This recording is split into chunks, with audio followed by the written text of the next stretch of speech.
Welcome to the CX Fanatics podcast, the show that helps D2C businesses increase revenue, referrals, and retention through exceptional customer experience. Tune in weekly for interviews, insights, and inspiration that will catapult not only your profits, but your growth. I'm your host, Elisa Connor. Let's get into the show. Hello, and welcome to this week's show. Thanks so much for tuning in.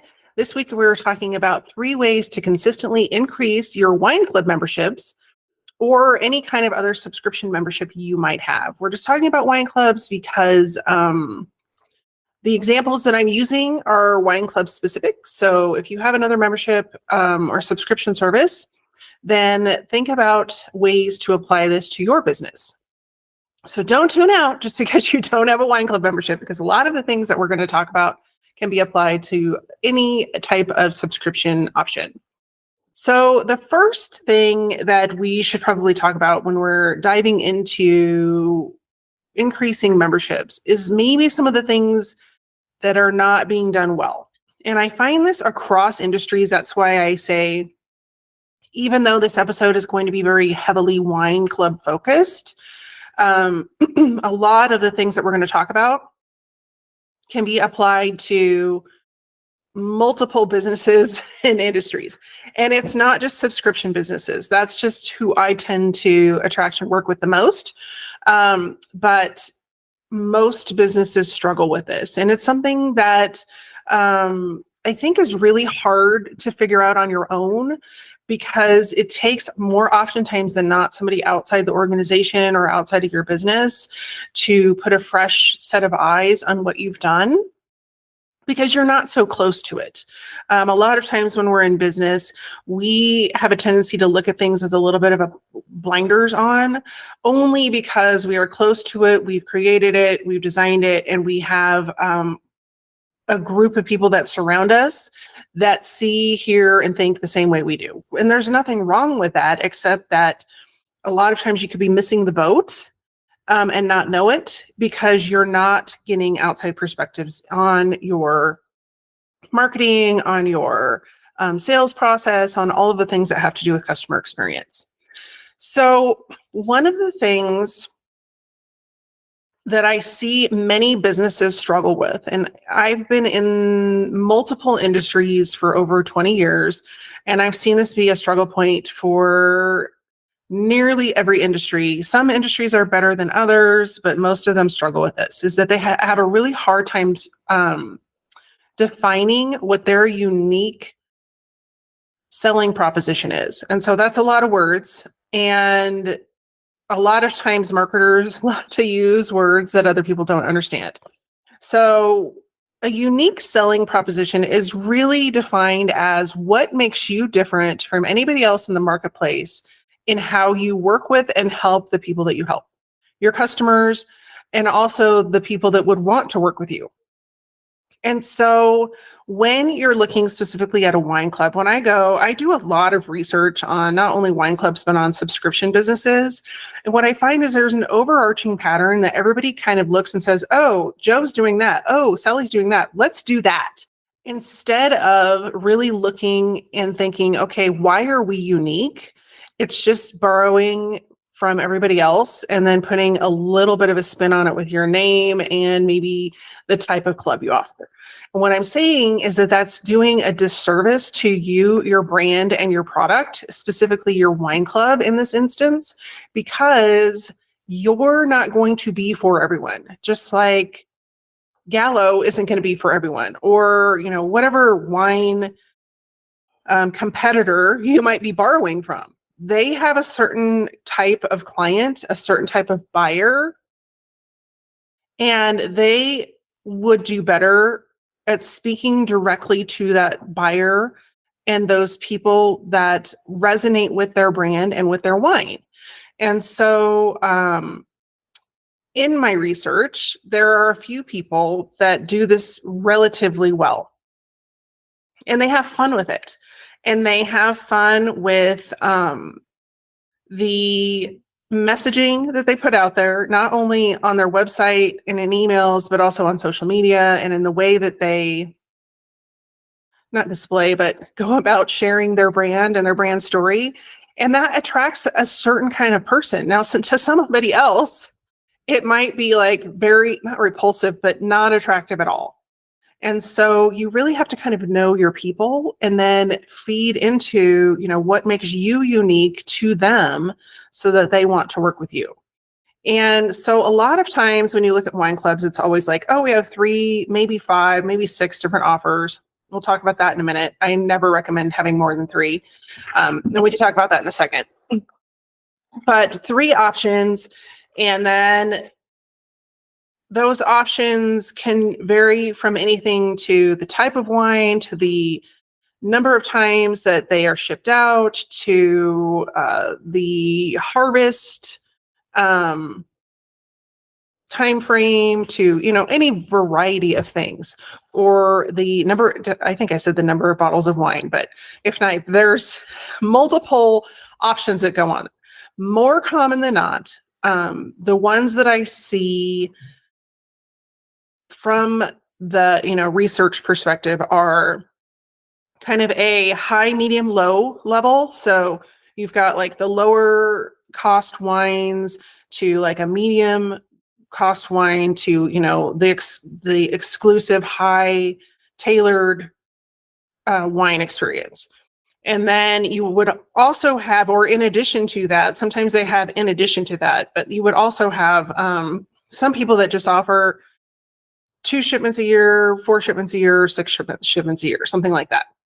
And those are the levels of their wine club.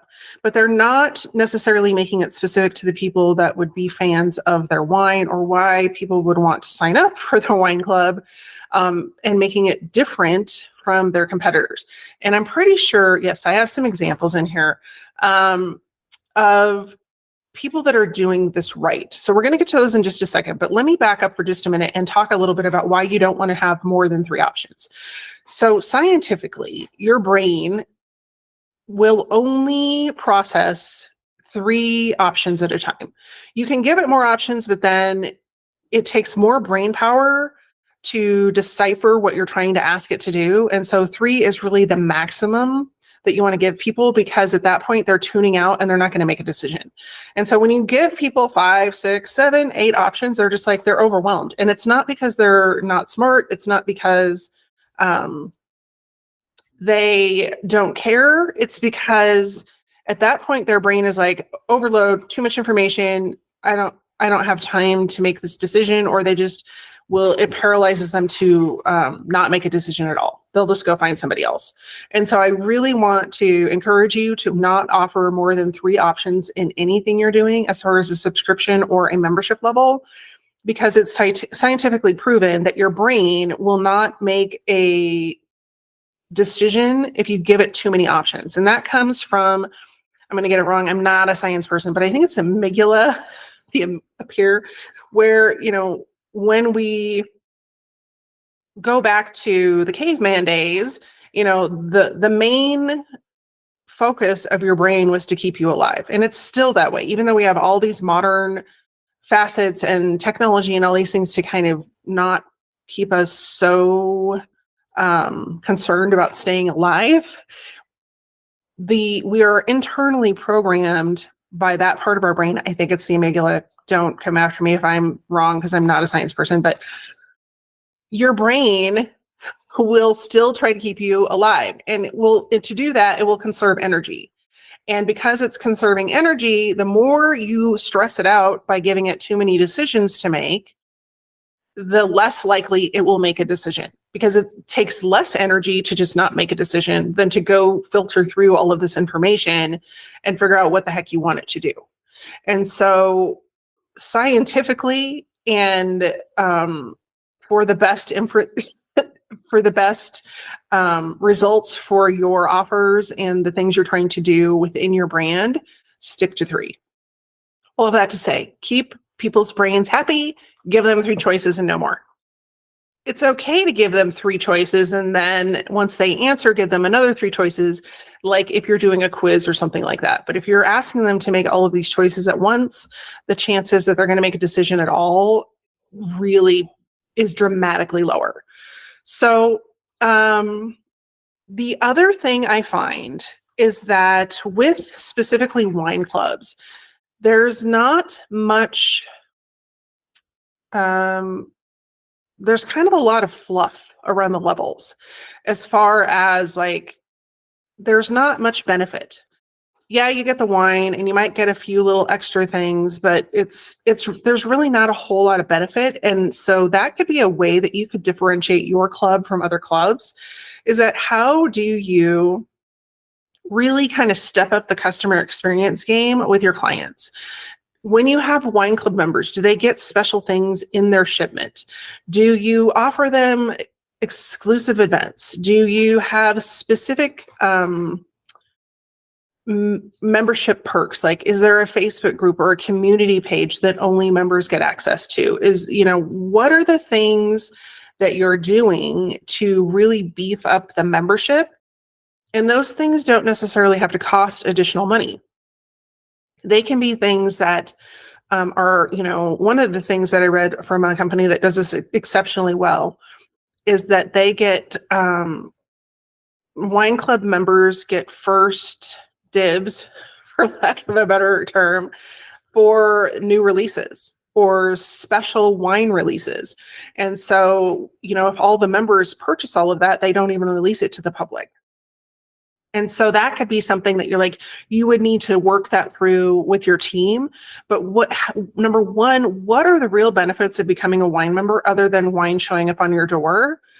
And two, are you communicating that effectively on your wine club sales page? And so many times I just had it happen this morning, and it was one of the wine clubs that was like really touted as a great wine club. And I went and I was like, there's no buildup to purchasing. It just goes directly to, here, pick your wine and sign up. And I was like, I didn't know nothing about your wine club. I know nothing about how it works. And it was like, you're immediately putting me into this package. There's no pricing. There's no breakdown of what you get at each level, nothing. And so we cannot assume when people come to the wine club page that they're already ready to purchase. And that is what so many different wineries are doing, is they are just assuming that one, people are ready to purchase, and two, that they know what they want to purchase. And more often than not, if we take a little bit more time during that sales process and actually cater the communication and the interaction with our audience to what we think they might need, they're more than likely going to sign up for a higher package. But it's just like having a sales call with somebody that comes to tour the winery. You wouldn't have them come in and then all of a sudden try to sell them a case of wine when they haven't tasted anything. And I think we try to jump through hoops just to make it easy.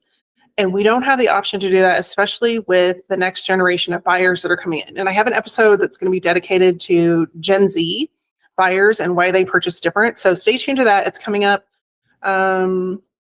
I don't know, it's quite a few episodes down the road, but it is coming. So in the next few weeks. So kind of thinking about that. And then the other thing is you can also do like a compare and contrast with other wineries. You don't have to name wineries by name or subscription. If you're listening and you just have a subscription model, you don't have to name your competitors by name, but really say, other wine clubs offer this. This is how we're different.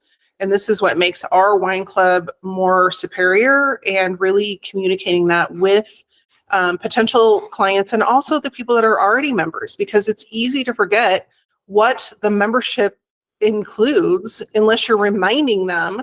And I think a lot of times when people sign up for a subscription or a wine club membership, in this case, we get them in the door and then we kind of just ignore them. And then we wonder why attrition is high. And it's because you can't, just keep going back to people when you want them to purchase again. It's like you have to keep them apprised, you have to keep the awareness there of the benefits of the club, and also keep open the channels for communication. And I don't think that a lot of businesses are doing that in general. And it's becoming more and more critical to keep not only people enrolled in your wine club and keep them as consistent purchasers, but also to attract new people, because people are looking for that interaction, that that customer experience and that customer service that other people are talking about. And so if you can stand out in the marketplace by delivering customized experiences to people even before they become customers, you're going to stand out different from your competitors right away. And you're going to more than likely steal their people away. Not so bad for you, not so good for them. So I do have some examples, and I am probably going to butcher this name because my French is horrible. My son, who he took French in high school, will constantly correct me on my pronunciation, but he isn't here today to help me. But Bouchain Winery, they are one of the few wineries. I think I found less than a handful of wineries that offer this, but they offer actual virtual experiences. And with their virtual experience, isn't just log on to a Zoom call. It's an actual package that people can choose exactly what they want. They sign up for the number of people that will be at the virtual experience. They order the amount of wine, and I'm not sure exactly what comes with the package, but it's very customized. And they have multiple levels that people can purchase and be involved in.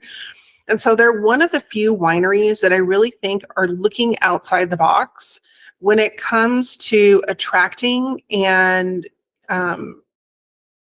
introducing their brand to other people. And then I would assume, now I haven't gone through the process, but I would make the assumption that at the end of that tasting, they would then pitch the wine club as an opportunity for people to continue to enjoy the wine.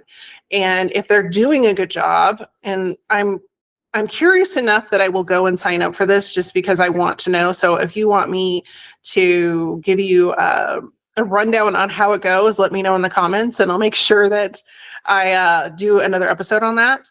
But I'm curious to see what their sales pitch would be at the end of that. It would make most sense to me that they're going to pitch the wine club in some capacity, because that continues to nurture and grow that relationship with the people that have wanted to taste the wine virtually, just as it would if they came to the winery, went through a tour, tasted the wine, and then signed up for wine clubs. So what I'm saying is they're doing a great job of differentiating themselves in the marketplace, because I haven't seen many, if any, other wineries doing it this way. And that's what it's going to take. And so obviously their clientele, or the people that are interested in their wine, have said, we want a virtual option. And so they've provided it. And that is a unique selling point for them and their winery. The other one is, this is a wine club that is not specific to a winery. And there are many of these. And I know that they're not, they're less than beloved by wine clubs that are owned by wineries. And I understand that, but it would not be, I would be remiss in leaving them out, because most of the wine clubs that are delivering multiple wine brands have exceptional marketing, and you can learn from them rather than hating them. And so the one that I thought did a really great job of identifying their unique selling proposition is called Eater Wine Club. And they weren't one that I had heard of, but I just kind of fell upon them when I was doing some research. And they offer restaurant quality wine picked by pros that they have on their team, and they deliver it to your door. And so those are three things that I hadn't seen come up in any other description of a wine club. And, I looked at the First Leafs. There's like a ton of them out there, but I looked at a ton of these other wine clubs, and I was like, but none of them are so clear about what they do, how they do it, and why they're different. And these people were really, really clear.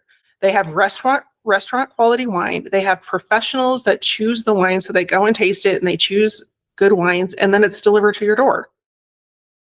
And so because of that, I think that would make them stand out in the marketplace versus somebody who's just delivering a ton of random wine labels. The other one that I saw that did a good job, their name is escaping me, but it is a similar business, but they are specifically in alignment with organic wines. So they only deliver organic wine, and that is kind of their unique selling proposition. And so when you're looking at your brand and you're just like, oh, well, we just have wine and it's been produced for 80 years. Well, that's great. Why is it different? And I think that's where people get stuck. And so more often than not, like I have looked at hundreds of wineries, and most of them are just the same old, and nothing is different. And if it is different, you have to really hunt for it. And so what I'm saying is that to get really clear about why you're unique and really start shining that as why it would be beneficial to your ideal clients. So that is number one, is to identify why your brand is unique and start communicating it effectively. So number two goes right in alignment with that. And that is to clearly and concisely, because as we talked about, the brain only has so much power to sift through information, and they're not going to read paragraphs. Clearly and concisely communicate what is the benefit of joining your wine club. And so I kind of alluded to this in my previous point when I was talking about, when you go to a wine club page and they just have a sign-up form and there's no information there, you're not giving anybody a reason to sign up for your wine club. And so unless they're already familiar with you and they are at the winery and you're just having them sign up, that's great. Then that should be probably a separate page on your website that's hidden from the rest of the public, and have your wine club page actually be an area where you are convincing and attracting people that don't know about your wine, or making the assumption that they don't know about your wine club, and making it so easy for them to go, oh my gosh, yes, there's so many benefits to this. Where have you been all my life? Why haven't I already signed up for this? And the same would be true for any subscription service. So if you are, and I see this often in other industries, I talk about the craft industry a lot because they are in my field of vision. And there are, talk about overwhelming. I'm thinking of one company in particular, and they have 5 or 6, maybe even more different monthly subscriptions you can sign up for. And it's so confusing that when I go over there, I still haven't signed up, and I probably never will, because it's just so overwhelming to me that, one, I don't know which one to pick, and two, I don't have the brain power to figure it out right now. I have too many things going on. But the third thing is that there's no real benefit if there is a benefit, they haven't concisely and clearly communicated the benefit between the different clubs or joining any club. And I think there's another company that I'm thinking of that's also in that industry specifically, and they have I don't even really know what it is. I signed up for it for like a couple of months, and I was like, I don't see the benefit of this. And it's kind of like their community membership, but you're paying to be a part of, but there's really no benefits. The only benefit that I could come up with that was actually communicated for this specific subscription was that you got to order a day early when they had new product releases, which I was like, that's great, but it's not worth $20 a month to me to order early.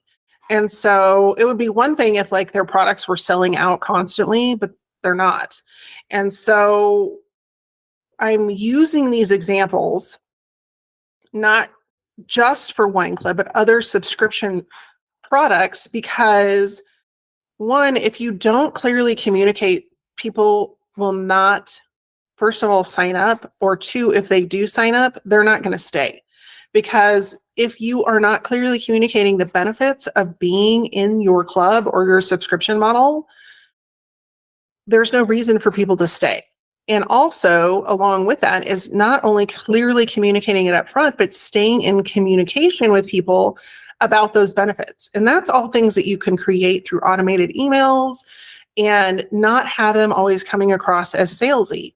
Sure, you can promote things within those email streams as well to your members, but giving them a lowdown or giving them actual benefits that go along with that wine membership, instead of, just assuming that people are going to remember they signed up for this wine club and they get their wine. Whoopee. Well, what about like 5 recipes a month that they could pair with the wine or make with the wine, or ways to gift the wine, or, any way you could come up with that. And member exclusives, like we're going to have a cooking class that's going to use, this certain wine vintage. And this is why using this one is going to be better. And if you haven't gotten in your wine club, well, we have a special exclusive wine club only procurement available. You can order it and then you can have it in time for the class. And we're not opening up registration to other people that are not club members. So, however that looks. But in order to get people in the wine club and increase your numbers of people signing up for the wine club, you can't just assume that you're going to have someone talking to them at the winery. You have the entire world available to you that could become part of your wine club. But because most wineries are not communicating the value, the benefits for members, and they're simply talking, hoping their wine sells the club, that's the reason memberships aren't increasing. When you flip the script, and you're talking about why it benefits the member and why it's, they want to be part of this exclusive club and what the benefits are of being an exclusive club member, other than you get wine in your mailbox every 3 months, that's when things will shift. That's when numbers will increase, because it becomes less about you, your brand, and your wine, and more about the people who are buying and drinking it. And that's where I think the disconnect is more often than not with these wine clubs. And so if you aren't looking at your clients and your customers and the people buying your wine, and even better, asking them, why do you buy our wine versus, this one over here? Then you're doing a disservice, not only to your business, but you're doing a disservice to ways that you could be serving your clients better and longer term, and also increasing the amount of money that those club members spend with you. And those are leads you already have. They're already customers. It just makes it that much more simple for you to go back to them and say, okay, we've heard you, and now we have this available. And if you want to upgrade your membership, whatever you want to do, or upgrade to this new option, then because you're already a member, it's only going to be this much more. However you want to do that.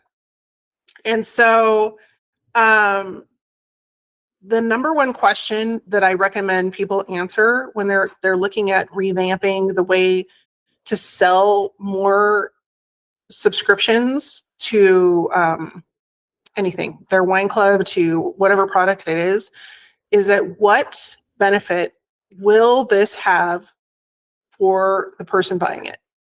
Instead of what benefit does it have for the winery? Because people don't care what the benefit is for your winery. They care about what it is for me. And so the what's in it for me scenario, when you're taking in that from the perspective of the customer, you're going to win every time. When you're flipping that script and you're thinking, okay, if I was in my customer's shoes, what's in it for me? And then you answer that question, it will immediately, one, go back to why you're unique.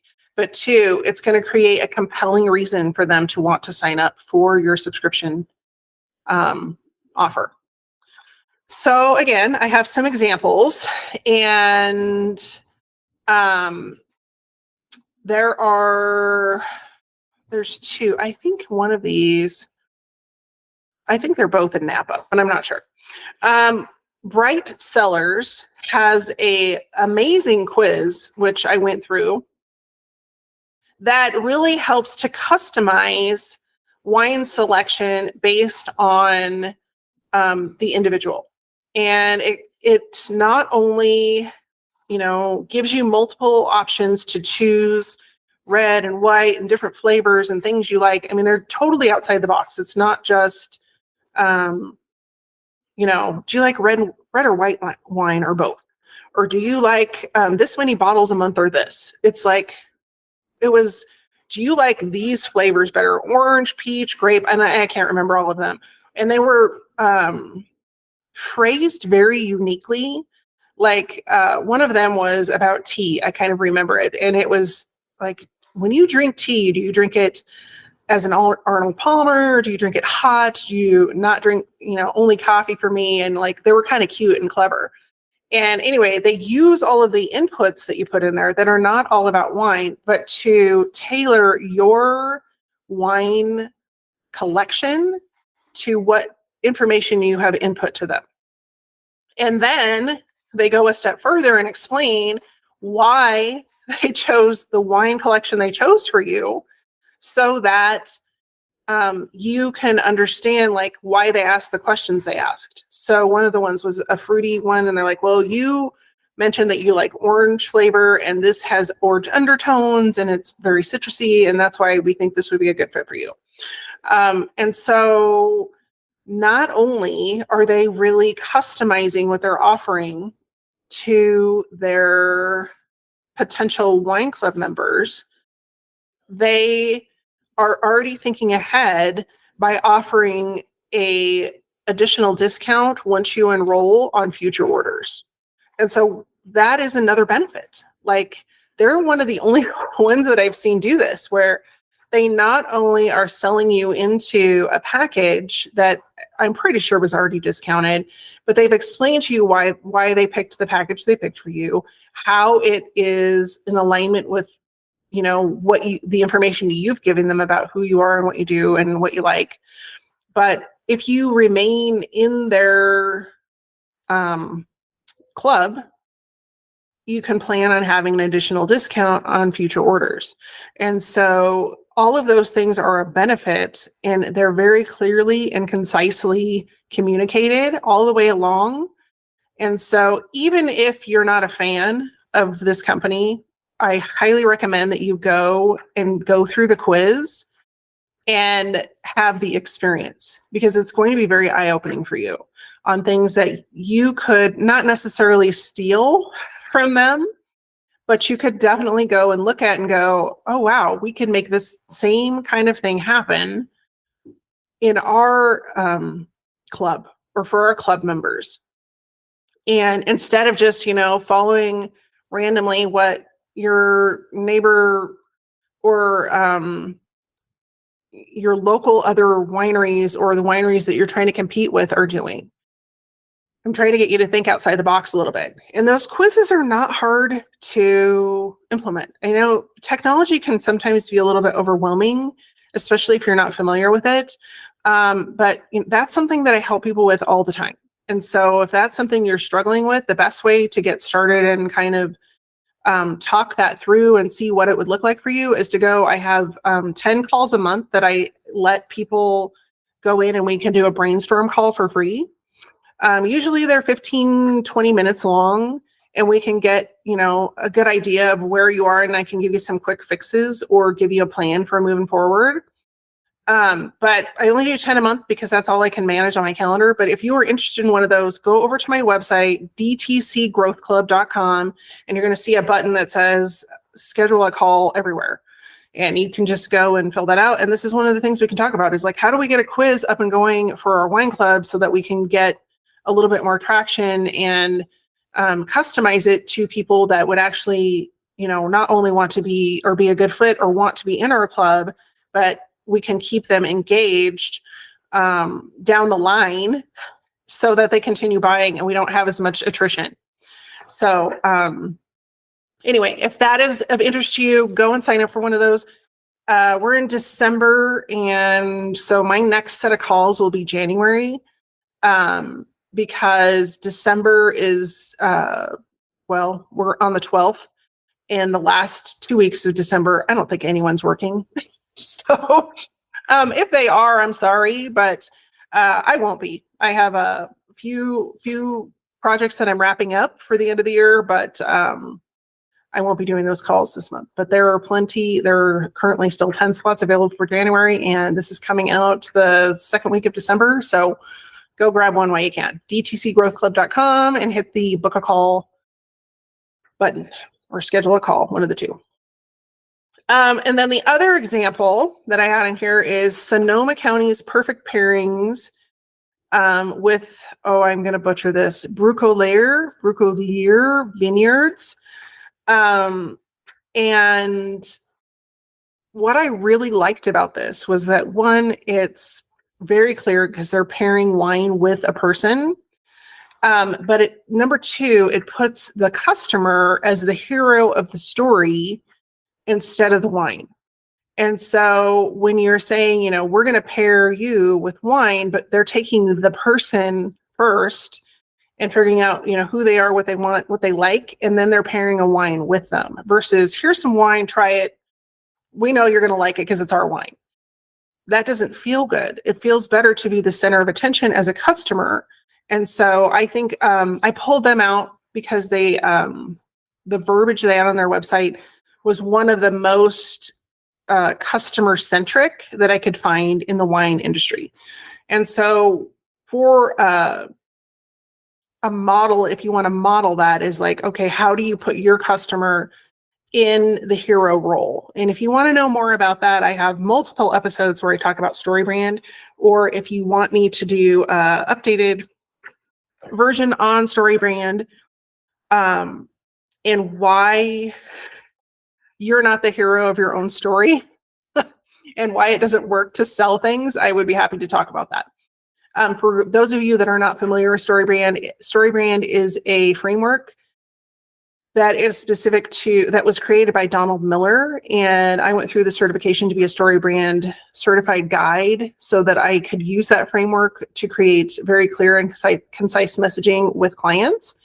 And most of the time, I would say all of the time that I've implemented that strategy in that framework with clients, they have immediately seen an increase in revenue. So again, if you want an episode, leave a comment below and I will be happy to go through the framework with you and apply. We can actually take questions, and I could even go through specific websites. If you have a website that you want to have evaluated, I could go through it and give you some tips and even have you on the show if you're interested. So just leave a comment below. And then the third way you can consistently increase your wine club membership sales is to start personalizing the member experience. And you're going to hear this a lot if you hang around and listen to this podcast pretty frequently, because I think there's so much that can be done for personalizing communication, not only in email marketing and text marketing, and on your website messaging, but also on social media. Like, so often the way that we create posts and we talk to our audience, it's so general. And we have the opportunity and the possibility to collect data, and especially in the wine industry, you have the opportunity to collect so much data that other industries don't have available to them, including birthdays and addresses, all these different things. If nothing else, even before they sign up, you have to know their birth date. But I'm wondering, everybody has these, not everyone, most wineries have a age blocker on their site so that they're ensuring that they're only marketing to people over 21. But I'm curious, like in the industry, how many people actually track that information when people put in a birth date, even if it's just like a birth month and year, to track it and keep, start to customize some marketing around that. Because my guess is hardly anyone is doing that. But the more we can tailor our communication and adapt what we're sending to people to their preferences and the information that they give us, the more successful we're not only going to be in increasing sales, but increasing revenue from people that are already purchasing, and also extending the memberships of people that have already invested with us. Because nobody wants to be part of a wine club where you're a number. Everybody wants to be part of a wine club where they're a person. And so when we start to personalize our marketing and personalize our interaction with people, the likelihood that they're going to stay engaged with us significantly increases. And so when you're thinking about your wine club members, there are certain ways that you can personalize not only your email communications and your text communications.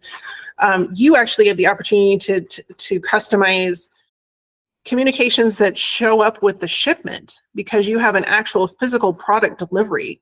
And so it doesn't mean that you necessarily have to go too in depth with their name or whatever, but if they have said, or at some point you've recorded that their preference is for white, maybe you have an addition in the box. It's like, oh, by the way, we have a special white release that's coming up, and we would love to be able to get that in front of you before we release it to the public. Just, scan this and let us know if that's of interest to you or whatever you want to do, but personalizing so that you have said, hey, we not only know you're a member, we know that you love white wine. We have this awesome new white wine coming out, and we want to get it in front of you sooner than anyone else. Because they're going to be like, who, me? That's awesome. I want to do that, of course. And so not only can you customize, individual communication to people, but you can start to customize the actual offers and promotions that you have out there, not only to your wine club members, but to people that aren't even purchasing from your wine club yet. You can actually say, oh, we have this, unique selection of white wines that our wine club members are loving, and we're running a special promotion on them for people that are not wine club members yet. But if you sign up, you can get access to this special collection of white wine. And so thinking about how you can personalize that member experience before people even become members is a different way for you to differentiate yourself in the marketplace. And then the big kind of key takeaway here, and I mentioned this before, but is when you start to treat people like a person, a human being, instead of a number, that's when things start to shift. And so some of the unique ways that I've seen other wineries, and there's a handful of them that are doing this, is to have a very active community somewhere. And that could be in any number of places. It could be on Facebook. It could be on an off-site platform, depending on, if you have one available, like one that comes to mind is Mighty Networks, but maybe you have one that's associated with another piece of software that you have, but some place where your members. So one of the ways that you can do that is to create a unique community that's specific to wine club members, where they can not only, go and talk about, or you can use the community to educate around your products and services and your offers and upcoming events and things like that, but also where you can encourage collaboration and sharing, and have other people promote your brand for you. What I think is most interesting is that from what I've seen, even the wine labels that have these, for example, Facebook groups that are for wine club members only, it's never listed as a benefit on their wine club page. And so again, like going back to number 2, if you're not clearly and concisely putting out there what it is that's included in that wine club, you could be leaving money on the table every single time, because some people may want to just join the wine club to be part of the community so that they can get to know people in their area or people that have similar tastes than them, or to find, some similarity with people that are already involved in that club. And so if you don't have a community, that might be something that you could add to your 2024 opportunity list for growing your membership. And, what does that community look like? How does it function? What do you do there? How are you going to create engagement? How are you going to foster a community that people want to be a part of? And it's not just one more thing to do. And so when you're thinking about creating that community, front and center has to come back to, again, what is it going to do for your audience, and why would they want to be part of that community, and what's the benefit for them? And so there are a couple examples of wineries that have those online communities. I'm not members of their wine club, so I have no idea what's going on, but I just know that these particular brands had quite a few members, and that it seems, from what I can see from the outside in, that they have quite a bit of engagement and new members joining their specific Facebook group. And so that leads me to believe that they are doing a good job of getting people in there, and there must be a reason for people to stay. Otherwise, the numbers will be dropping. So anyway, the two that I ran across were William Heritage Winery, and they have exclusive wines for members, and I believe they do not have a Facebook group, but they do offer exclusive wines for members only. So that's where I had the insight from, if you have wine club members, creating a specific offer or promotion for those members on maybe an upcoming release.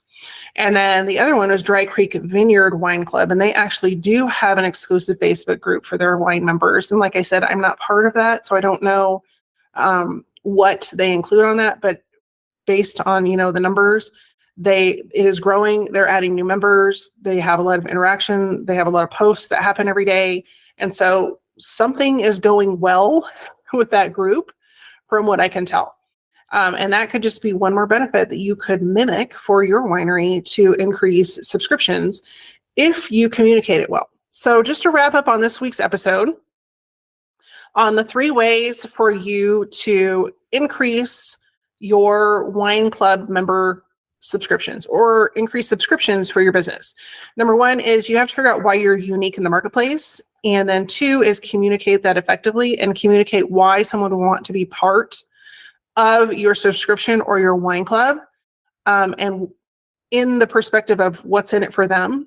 And then 3rd, last but not least, is how are you personalizing their experience throughout their membership, before, during, and after their membership evolves. Because if you're not personalizing, chances are very high that's why people are dropping off. And if you're not personalizing, people aren't going to come in either. All right, so that's number 3. And if you are looking for some additional ways to personalize and customize your unique experience for your wine club members, then you will definitely want to stay tuned to the next episode, because it is all about personalizing experiences to attract new subscribers. So if that's something that you have been wondering about and you're like a little bit stumped by ways you could do that, then that's definitely going to be an episode you're going to want to tune into. So thanks so much for tuning in this week. I appreciate you being here. I do have some upcoming episodes for you to enjoy through the holiday season if you're wanting to focus a little bit on work. I will probably have a couple on mindset and one on planning. And then next week we're hitting it hard, or next year, at the beginning of the year, we're hitting it hard. We're going to have some guests that are coming in, and I'm excited to bring you those new episodes. So in the meantime, take care, be well, and I will see you soon. Did you miss something in the show today? Didn't have time to take notes listening on the go? No worry, I've taken notes for you. You can head on over to dtcgrowthclub.com/podcast, and there will be links and a description to today's episode. In the meantime, take care, stay well, and I'll see you soon.